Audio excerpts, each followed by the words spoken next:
Okay, I decided just to do chapter 18. Hopefully I can get it done in one. Who knows? Because my kids are sleeping. So, I might as well.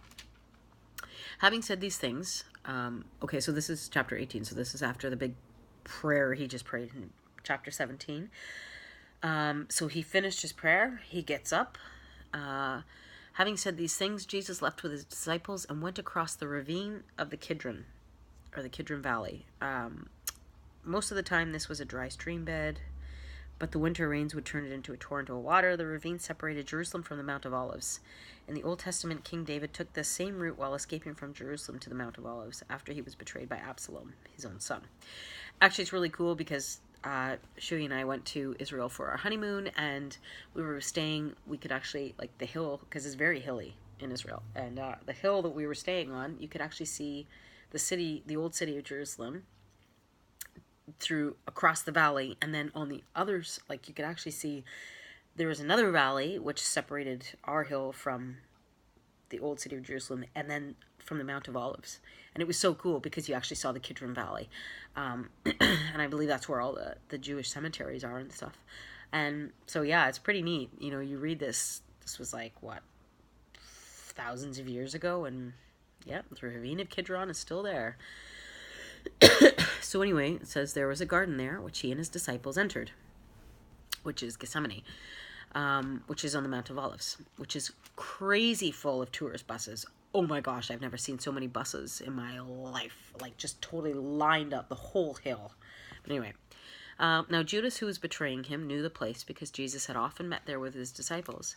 So Judas, having obtained the Roman cohort and some officers from the high priest. So the cohort, it says a cohort was a subunit of a Roman legion and was normally composed of about 600 troops, but could be fewer in number. The Jewish religious leaders probably made arrangements with Pilate for Judas to have temporary use of the troops, right? So they went all crazy on this one, getting on Roman troops in and all. I don't know what they thought Jesus was going to do, have a big revolution or something. Anyways, and some officers from the high priests and the Pharisees came there with lanterns and torches and weapons. Then Jesus, knowing all that was about to happen to him, went to them and asked, "Whom do you want?" And they answered him, "Jesus the Nazarene." And Jesus said, "I'm he." And Judas, who was betraying him, was also standing with them. When Jesus said, "I am he," they drew back and fell to the ground. I probably should have read a commentary about this because I don't really know. I mean, I don't know if it was because they had a revelation of who he was for a moment. Obviously, they proceeded to arrest him. But yeah, it's kind of interesting. But anyway, verse 7, again, he asked them, "Whom do you want?" And they said, "Jesus the Nazarene." Jesus answered them, "I told you that I am he, so if you want me, let these men go on their way." It's almost as if like they totally didn't, like that previous 10 seconds never happened, where they'd already asked him, right? So anyways, this was to fulfill and verify the words he had spoken. "Of those whom you have given me, I have not lost one." Then Simon Peter, who had a sword, drew it and struck the high priest's servant, cutting off his right ear. The servant's name was Malchus. Obviously, Simon Peter, he's a zealot, and he's like, "That's it, I'm not doing this, I'm defending Jesus," and he cuts off the guy's ear. And so Jesus has to say to Peter, "Put that sword back in its sheath. Shall I not drink the cup which my Father has given me?" And here again, we see Peter trying to interfere with the plans of God. Okay, here's a little mini preach, right?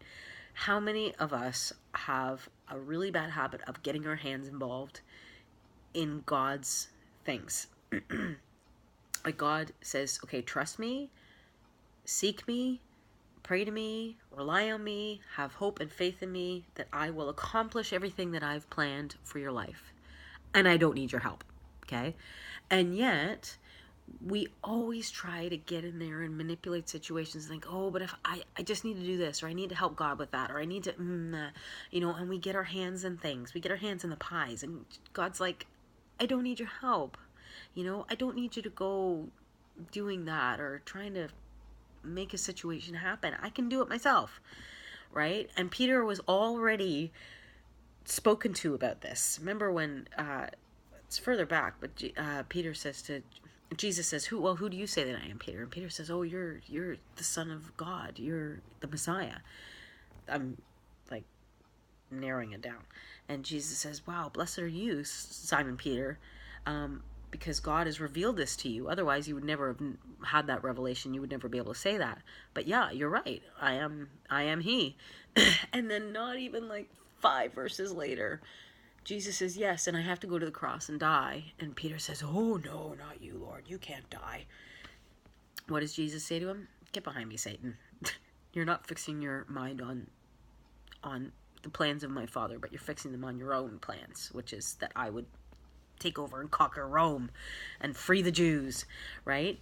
And again, right, you would have thought Peter would have been like, okay, yeah, got it, and not do that again. No, he decides to say, I'm gonna defend you, Jesus. They're not taking you. And it's like, no, Jesus already told you this has to happen. So anyway, he cuts off the servants here. What is all that to say? You know what? Just trust God. Learn to take your hands out of the pies. Learn to just trust his timing. Maybe that's a word for somebody. His timing is perfect. And you trying to rush things is not going to help anything. In fact, it's going to get you in trouble. It's going to get you frustrated and really annoyed. And you just need to surrender that, right? So keep your hands out of it, like Peter should have. So anyway, so the cohort, verse 12, and their commander and the officers of the Jews arrested Jesus and bound him and led him to Annas, first, for he was the father-in-law of Caiaphas, who was the high priest that year. So you have basically a father and a son-in-law. Never a good combination, right? Well, combination in the sense that they're going to gang up on Jesus, right? It was Caiaphas who advised the Jews that it was expedient for one man to die on behalf of the people.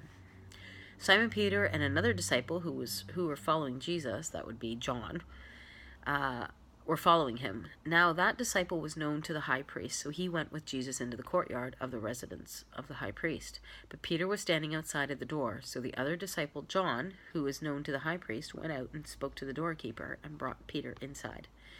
Then the servant girl who kept the door said to Peter, you are not one of this man's disciples, are you? And he said, I am not.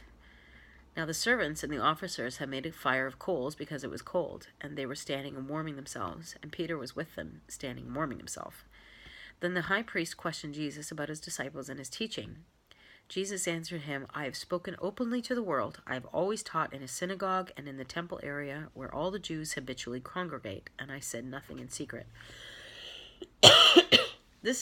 I just want to stop there and say this is further evidence that Jesus was not trying to start an underground revolution. He was not trying to, sneaky in and start some crazy underground church or anything. He was very open and honest all the time. He never hid anything in secret. He did everything publicly, right? And this is just the evidence of, okay, what I'm saying is actually true. Because if I had to hide something, if I had anything to hide, I certainly wouldn't be saying it in public, right? And he's saying, no, everything I've said, I've done it in public. There's been no secrets, so it's not like they can accuse him of, trying to start some crazy revolution and trying to get a band of brothers together to take over whatever, right? So, anyways, so he says, well, so why question me? Question those who have heard what I've said to them. They know what I said. But when he said this, one of the officers who was standing nearby struck Jesus in the face, saying, is that how you answer the high priest? Jesus replies, if I had said anything wrong, make a formal statement about the wrong. But if I spoke properly, why do you strike me? So Annas sent him bound to Caiaphas, the high priest. Now Simon Peter was still standing and warming himself. So they said to him, you are not one of his disciples, are you? He denied it and said, I am not. One of the high priest's servants, a relative of the one whose ear Peter cut off, said, did I not see you with him in the garden? So Peter denied it again, and immediately a rooster crowed. And we know that Jesus had already prophesied to Peter and said, before the rooster crows, you will deny me 3 times. So this is just prophecy coming to pass. And so much for Peter's zealousness, right? And I think a part of this was so that Jesus could expose Peter's pride, to him, right? Because you know what, as people, we will have this ideal and that ideal, and we'll believe this and we'll believe that. But see, when the rubber actually meets the road, see when it actually comes down to walking it out and living it out, sometimes we can talk a whole lot and our words will not match our actions. And it's just pride, right? It's just self and flesh rising up. And I think because Jesus knew that Peter was appointed to head up the church. Jesus knew that Peter had a huge role ahead of him, even though Peter didn't see it. And especially at this point, it was the furthest thing from Peter's mind, right? But in order for Peter to step into what God had for him, right? The fullness of what God had for him, there couldn't be this kind of pride in Peter's life, right? Because how can you lead a church? How can you be an example of Christ to people when you're that prideful and think, oh, I'll never betray you, Jesus. I'll never, And Jesus is like, yeah, you will. You're going to, And in fact, I can't remember if it's in John or one of the Gospels, he says, yeah, you're going to betray me. But when you come back again, when you turn again, you're going to shepherd my people. You're going to be used by the Father. So this was instrumental in Peter realizing the pride that he had in his heart towards God and Jesus, and and thinking, I'm gonna help with the revolution. I'm gonna help Jesus take over the Roman Empire, and the Jews are going to rise up again. And, and he had all these different ideas in his head. And Jesus is like, you know what? It's totally not about that. It's totally not about the kingdom on the earth. It's about my Father's kingdom. And this is exactly why Jesus allowed this to happen. And, in fact, why he prophesied to Peter. Because I think if Jesus, and I'll stop here for this chapter, but if Jesus hadn't said that to Peter, if Jesus hadn't prophesied and said, you're going to deny me, right? And yet I'm still going to use you. You're going to deny me, but you're going to turn again. You're going to turn back to me. You're going to deny me, but it's going to be sorted out, right? I don't know that if Jesus hadn't have said that Peter would have been able to come back from that, right? Because here's his probably best friend of 3 years, right? Like, seeing miracles, seeing like people literally healed, raised from the dead, all these things happen. Like, it's mind-boggling what Peter was blessed to see, right? And yet still he denied him, right? And tell you what, that is a lesson for us too, to realize how weak our flesh is, right? When we are not walking in the Spirit of God, when we are not walking by his strength, by his power, by his grace, that's the flesh that thinks, oh, I'll never do this, I'll never. Tell you what, that is just flesh and pride right there. Because after all that Peter saw, he still denied him, right? And Jesus, it was necessary that pride be exposed in this way, where he realizes, and he was so remorseful. You can read later, he's so remorseful over it. And he humbles himself and he repents. He repents of his pride. And then God can use him to start the church, to lead the church, to encourage others, right? And to say, here, I'm the biggest screw up there is. I mean, Paul said it too. I'm the biggest screw up there is.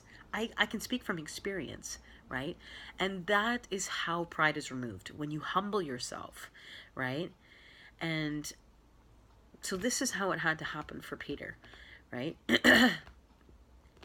And there's no more time to read, but yeah, so, man, keep your hands out of what God's doing, and be quick to humble yourself. Be quick to allow the Holy Spirit to show you where there's pride in your heart, and don't, like Peter did, don't sit under it. Don't sit under guilt or shame, because, yeah, he felt bad about it, but then he repented, and he picked himself back up, and he became the head of the church, right?